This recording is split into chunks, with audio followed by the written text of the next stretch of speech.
Olá, querido professor e líder que nos assiste, é um prazer estar com você.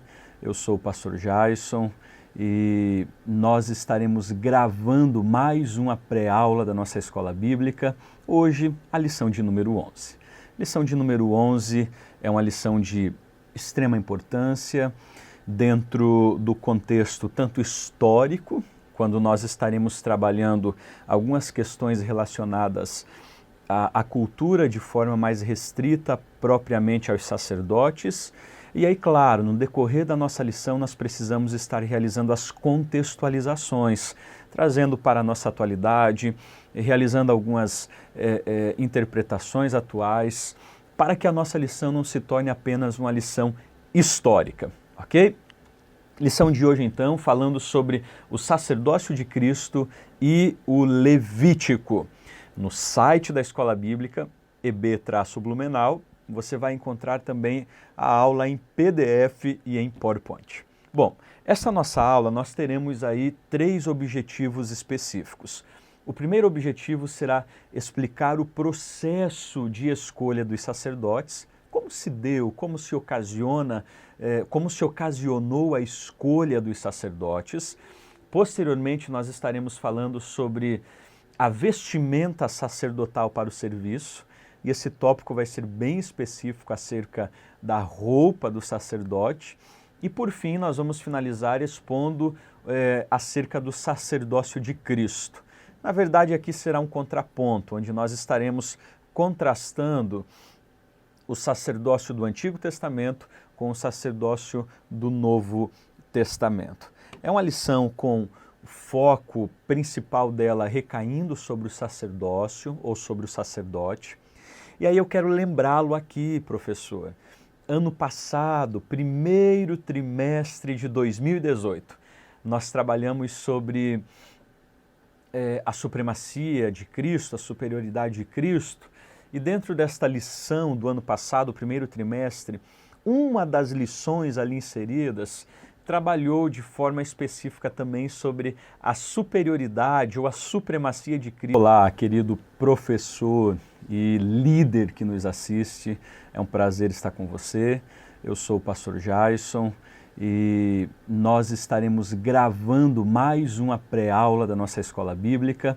Hoje, a lição de número 11. Lição de número 11 é uma lição de extrema importância dentro do contexto tanto histórico, quando nós estaremos trabalhando algumas questões relacionadas à cultura de forma mais restrita propriamente aos sacerdotes. E aí, claro, no decorrer da nossa lição nós precisamos estar realizando as contextualizações, trazendo para a nossa atualidade, realizando algumas interpretações atuais, para que a nossa lição não se torne apenas uma lição histórica, ok? Lição de hoje, então, falando sobre o sacerdócio de Cristo e o Levítico. No site da Escola Bíblica, EB-Blumenau, você vai encontrar também a aula em PDF e em PowerPoint. Bom, essa nossa aula nós teremos aí 3 objetivos específicos.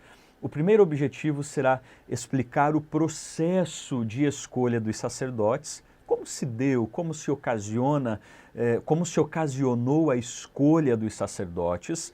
Posteriormente, nós estaremos falando sobre a vestimenta sacerdotal para o serviço, e esse tópico vai ser bem específico acerca da roupa do sacerdote. E por fim, nós vamos finalizar expondo acerca do sacerdócio de Cristo. Na verdade, aqui será um contraponto, onde nós estaremos contrastando o sacerdócio do Antigo Testamento com o sacerdócio do Novo Testamento. É uma lição com o foco principal dela recaindo sobre o sacerdócio ou sobre o sacerdote. E aí eu quero lembrá-lo aqui, professor. Ano passado, primeiro trimestre de 2018, nós trabalhamos sobre a supremacia de Cristo, a superioridade de Cristo. E dentro desta lição do ano passado, o primeiro trimestre, uma das lições ali inseridas trabalhou de forma específica também sobre a superioridade ou a supremacia de Cristo diante do sacerdócio de Arão e também de Melquisedeque. Então, se você tem anotado, guardadinho em uma pasta no seu note ou no seu computador, procure e você vai perceber que talvez você já possui ali um material muito legal de pesquisa, ok? Bom, dentro dessa lição nós estaremos analisando, e claro, você já é conhecedor que a gente não dá aqui uma aula, mas vai trabalhando alguns pontos principais. Dentro do nosso primeiro tópico, falando sobre a escolha dos sacerdotes, eu destacaria aqui no primeiro subtópico, os sacerdotes precisam ou precisavam pertencer à tribo de Levi, destacaria a seguinte questão. Deus deu a Jacó 12 filhos, que formaram 12 tribos. Dessas 12 tribos, Deus separou apenas uma para si, ou para o ofício sacerdotal, o trabalho da espiritualidade, a tribo de Levi, que era descendente de Levi, filho de Jacó com Leia. É interessante nós frisarmos que a escolha de Deus, Deus escolhendo uma tribo para que trabalhasse de forma específica no templo ou no tabernáculo, tendo como ofício principal a intercessão, a realização dos sacrifícios, não se deu por mérito ou por ética. Deus escolhe a tribo que possuía uma ética moral maior do que as outras. Não.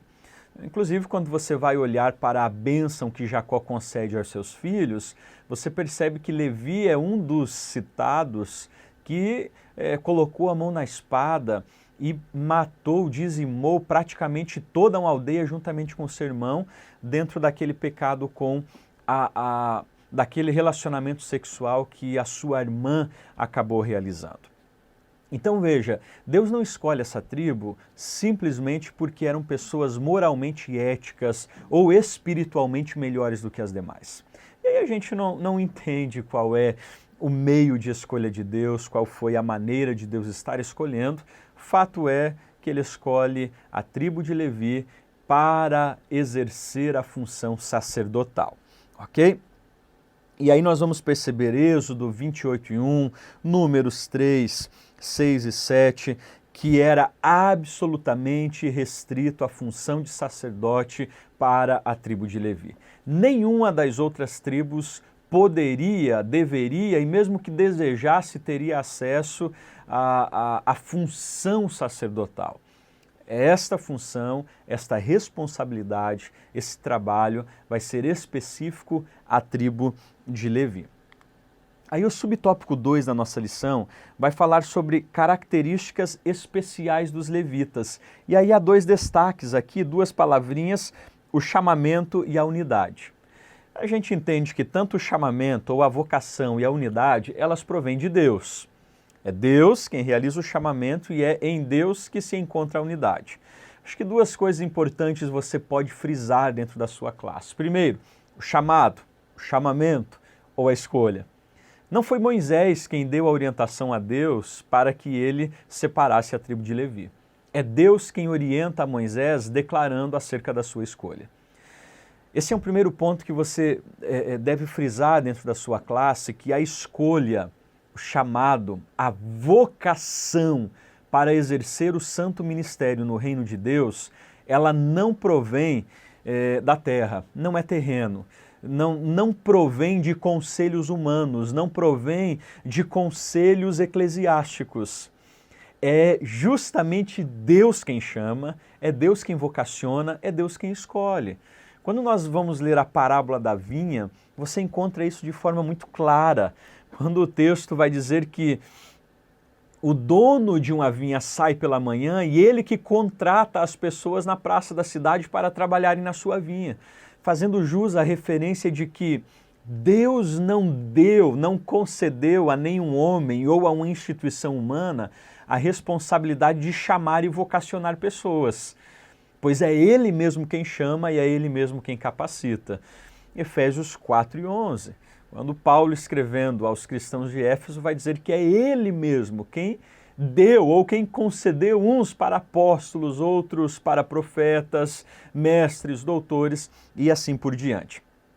Então você deve frisar muito bem essa questão relacionada ao chamado, mas também relacionado à unidade. Os sacerdotes trabalhavam em unidade. Tinham personalidades diferentes, esteticamente eram diferentes também a sua forma, porém exerciam o mesmo trabalho, com a mesma finalidade, servindo ao mesmo povo. E aí nós não podemos ser pessoas bitoladas acreditando que a unidade resume-se ou refere-se exclusivamente às questões externas ou à estética. Igrejas iguais, denominações com a mesma logo, com a mesma cor, líderes que se apresentam esteticamente da mesma forma, isto é unidade. Não, não é unidade. Deus não chama robôs, Deus não trabalha com séries, com padronizações, robozinhos idênticos, não. Líderes diferenciados, denominações diferenciadas, e aí nós precisamos entender que existe, inclusive, divergências relacionadas aos nossos próprios dogmas, desde que não sejam os pilares principais. O que nós devemos entender é que fomos chamados para uma unidade que é muito maior, muito mais abrangente do que as divisões que são muitas vezes tão pequenas. Nós, como líderes, fomos chamados pelo mesmo Deus, servimos ao mesmo povo e devemos ter como propósito um único: trabalhar para crescimento da Igreja de Cristo, amadurecimento da fé, o engajamento de novas pessoas e juntos nesse processo em que o Espírito Santo vai nos santificando e nos conduzindo de forma perfeita ao céu. Então, devemos entender que mesmo estando em denominações diferentes e muitas vezes realizando trabalhos de certa forma diferenciados, com estratégias e com modelos que são apresentados diferentes, nós devemos ter como base, como plataforma, como núcleo Cristo, porque tendo Cristo nós temos a unidade, ok? E aí o nosso terceiro subtópico desse primeiro ponto fala sobre a consagração sacerdotal tinha um propósito. A tribo de Levi, ela é separada não simplesmente para ser uma tribo reverenciada pelas demais tribos. Uau! A tribo de Levi foi escolhida por Deus para o sacerdócio. Vamos reverenciá-los e prestar homenagem a eles e reverência a eles. Não. A tribo de Levi é selecionada para o ofício sacerdotal, que resumidamente era para o trabalho de Deus entre o povo de Deus. A tribo de Levi foi vocacionada por Deus para serem os seus representantes e trabalharem servindo as demais tribos. Então a gente vai perceber que, por exemplo, os sacerdotes, eles não apenas exerciam a função de oferecer sacrifícios, as oblações, a intercessão ao povo, eles também se colocavam como mestres, aqueles que deveriam guardar e ensinar as leis. Também se colocavam como médicos, porque eles eram chamados para o crivo daqueles, tanto de pessoas como de objetos ou de casas, que fossem detectado a lepra e posteriormente eram chamados novamente para a análise se estas pessoas haviam sido restauradas e poderiam voltar ao convívio social. Eles também eram juízes. Até o período em que a monarquia é instalada, nós vamos perceber que os sacerdotes julgavam muitas causas, julgavam muitas situações existentes entre o povo. Então, de certa forma, eles agiam como intercessores, como os sacerdotes que apresentavam os sacrifícios, intercediam pelo povo, mas também como mestres, médicos e juízes. Agora, algumas coisas eram proibidas para os sacerdotes. Por exemplo, os sacerdotes não podiam ir para a guerra. E também não receberam herança. Vale ressaltar que eles receberam aí 48 cidades como moradia, mas eles não receberam terras para o plantio, para a colheita. Havia um cuidado para que este grupo trabalhasse de forma específica servindo as demais nações. ou melhor, servindo as demais tribos. E aí, claro, aqui a gente pode sim destacar a importância do propósito principal das vocações, do ministério pastoral. E aí nós vamos entender que hoje nós temos pastores ou líderes que são bivocacionados, que trabalham no secular, trabalham meio período em outro local, trabalham no outro meio período atendendo às demandas da igreja. Existem líderes que trabalham em tempo integral no reino de Deus. O que nós não podemos nos esquecer é o conselho de Paulo a Timóteo. Quando Paulo escreve 2 Timóteo 2:4, Paulo vai dizer, olha Timóteo, não se embarace com os negócios dessa vida. Alguns interpretam erroneamente, entendendo que o líder deve se preocupar e viver e manusear e se relacionar exclusivamente com as coisas celestiais. Não, a orientação de Paulo é, Timóteo, tenha cuidado para que seu foco não seja alterado. Tenha cuidado para que as coisas dessa vida não venham embaraçá-lo, você não fique perdido, você não fique enrolado em fios e acabe perdendo o seu alvo ou o seu objetivo principal. A orientação de Deus para a liderança é justamente essa. Trabalhe. Não há erro ou pecado algum em você trabalhar, em você investir, em você ser uma pessoa que procura ser um bom administrador ou ser alguém que realiza investimentos, desde que estas coisas não embaraçem a você, ao seu chamado, não deturpem e também modifiquem o alvo da sua visão. Nós precisamos entender que a nossa visão, a nossa proposta e o nosso propósito principal é servir o reino de Deus como líderes. Ok? Fechando esse primeiro tópico aqui, você vai entrar no segundo ponto, ou o segundo tópico, e vai perceber que é de forma específica um tratamento sobre as vestimentas dos sacerdotes. E aí eu vou deixar um material já dentro da aula para você dar uma olhada, uma reolhada no PDF. Não vou destacar muitas questões aqui porque elas são propriamente históricas e você encontra em manuais. Eu recomendo para você o comentário Wisby ou até mesmo o dicionário Wycliffe. Você vai encontrar ali muitas referências relacionadas às vestimentas dos sacerdotes. Tá? Então, simbologia da vestimenta sacerdotal, você vai perceber que dentro de cada uma das vestimentas ou das partes que iriam compor a vestimenta toda, existe uma simbologia, existe um significado que está ali inserido dentro daquela parte de vestimenta, a túnica chamada de éfode e o urim e tumim.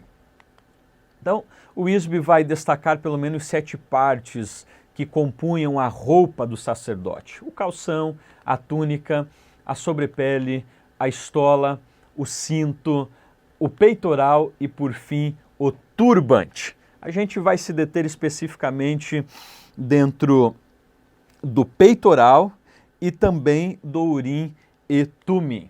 Então está aqui especificamente para você o sacerdote com a sua roupa, as pedras de oníques, o éfode, o urim e tumim, o peitoral, cinturão, a túnica azul. E aqui ao lado eu especifiquei as vestes do sacerdote comum. Ah, ok? Sacerdote comum. Bom, dentro do peitoral você vai perceber o seguinte, que há um quadrado muito bem elaborado, bordado, onde há 2 hastes ou 2 filetes de ouro que estão ligados de forma específicas às correntes ou às ombreiras do sacerdote. Então elas estão ligadas, você pode perceber as ombreiras que são de ouro, este fio que liga também é de ouro. Aqui está esse peitoral, onde você vai perceber, olha só, as pedras, as 12 pedras simbolizando as 12 tribos ou as 12 tribos de Israel, cada pedra sendo diferenciada e em cada lado, em um lado o tumim e no outro lado o urim. Bom, o que a gente destaca aqui, o sacerdote e o peitoral vai lembrar muito bem ao sacerdote que ele carrega, está aqui sobre os seus ombros a responsabilidade das 12 tribos, mas elas também estão próximas ao seu coração. Essas 12 pedras são diferenciadas para lembrá-lo que cada tribo é diferente uma da outra e que cada pessoa de cada tribo também é diferente. E aí, se nós trouxéssemos para uma contextualização da atualidade, o líder, aquele que exerce a função de pastoreio, de liderança dentro, no reino de Deus, dentro do local em que ele está inserido, ele traz sobre os seus ombros a responsabilidade daquela congregação, daquela igreja que ele está pastoreando. Essas pedras vêm simbolizar as pessoas diferentes que compõem a sua igreja. Nem todos são queridos, são amados, são legais com a liderança. Existem aqueles que são difíceis de lidar, que pecam diariamente, ou melhor, que confessam. Pessoas que são diferentes na sua forma de ser, de viver e de agir, e estarão ali inseridos dentro da liderança desse líder. E ele traz essa responsabilidade, está sobre os seus ombros. Mas ele não pode ver isso apenas como um peso. Estas pessoas precisam estar próximas ao seu coração para que ele possa tratá-las com amor, apacentá-las, entender que elas são a igreja, a noiva de Cristo. Ok? E aí, claro, Urim e o Tumim, a gente destaca essas duas pedras, e aí existe uma série de questões relacionadas a Urim e Tumim. Como que era feito, você vai encontrar algumas traduções, e lançaram sorte no Urim e Tumim, e foi designado. E aí existe alguns argumentos sobre essa questão. Eu destaco especificamente dois, tá? Quais são eles, sobre o Urim e Tumim? O primeiro traz uma ideia de que havia uma bolsa. As duas pedras ficavam dentro desta bolsa, ou eram colocadas dentro dessa bolsa, retiradas do peitoral, colocadas dentro dessa bolsa, uma pedra escura, outra clara, e então mexia-se, e aí as pedras, a cor identificava se era a vontade de Deus ou não, então basicamente seria o sim ou não, e aí lançava-se a pergunta e retirava-se a pedra, e se fosse a cor X, falava o sim, ou a cor Y designava o não. Dessa forma, escolhia-se e entendia-se que a vontade de Deus estava se realizando. O segundo grupo entende que essas pedras, Urim e Tumim, elas brilhavam. Então lançava-se a pergunta, era realizado, ou a busca pela orientação, e uma pedra simbolizava também o sim de Deus, a outra simbolizava o não, e quando aquela pedra brilhasse, se simbolizava o sim, estava dando o aval ou o não, a reprovação ou o tempo de esperar que Deus estava direcionando. Então, nós não sabemos ao certo como eram usadas. Não há um texto claro que de forma clara nos diga era desta forma, desta maneira. Não temos, por isso não podemos afirmar categoricamente que era assim, ok? Eu trago esses dois argumentos que são os mais plausíveis dentro da nossa linha, principalmente da linha pentecostal. Bom, o que nós precisamos pontuar aqui é que hoje nós não temos mais Urim e Tumim. Pastor, como seria bom se tivéssemos Urim e Tumim? Claro que não! Claro que não! Já pensou, se você tivesse duas pedrinhas para consultar, as pessoas não iriam orar mais, não iriam consagrar, não iriam estudar as Escrituras. A grande verdade é que hoje nós temos o Urim e Tumim. Não são mais duas pedras. Se chama Escritura, Palavra de Deus, Bíblia Sagrada. Todas as vezes que nós nos dedicamos nas Escrituras, em oração, em estudo sério, claro, buscando a compreensão clara do texto, buscando compreender a intenção do autor divino e do autor humano, a gente vai sim entender que é nas Escrituras que nós temos a revelação acerca de quem é Deus, da sua vontade, dos seus princípios, dos seus propósitos para a humanidade. E assim nós podemos buscar a vontade de Deus e fazê-la na sua totalidade. Ok? Fechando esse nosso segundo ponto, você vai para o terceiro ponto e você vai ter o sacerdócio de Cristo 3 subpontos são divididos aqui. Eu rapidamente passo com você um novo e perfeito sacerdote. Aqui você vai fazer aquele contraste. Eu indico que você coloque no quadro sacerdote AT, Antigo Testamento, sacerdote NT, Novo Testamento. Contraste. Bom, Antigo Testamento, o sacerdote era mutável. Os sacerdotes morriam, outros assumiam o lugar daquele que morreu. Sumo sacerdote morre, outro assume o seu lugar. Era uma cadeira rotativa, em que uns iam, outros chegavam. Alguns se aposentavam, porque eles trabalhavam dos 20, 25 anos até os 50, 55, e outros assumiam esse posto. Quando você chega no Novo Testamento, você percebe que isso não acontece. Há apenas um sumo sacerdote que morre, mas ressuscita ao 3º dia, ocupa a cadeira, e desta cadeira ele não sai mais, não há mais rotatividade, não entra outro e também ele não sairá. Ele está para sempre como sumo sacerdote nosso, à direita de Deus, intercedendo por nós. Então é um sacerdote perfeito. Outra questão que você pode destacar, Jesus trouxe a salvação perfeita. Os sacerdotes da antiga aliança primeiro tinham que oferecer sacrifícios por si mesmos, pelos seus pecados. Após, com o sangue de animais, ofereciam sacrifício pelo povo. E um sacrifício que não podia remover o pecado, pelo contrário, apenas encobria.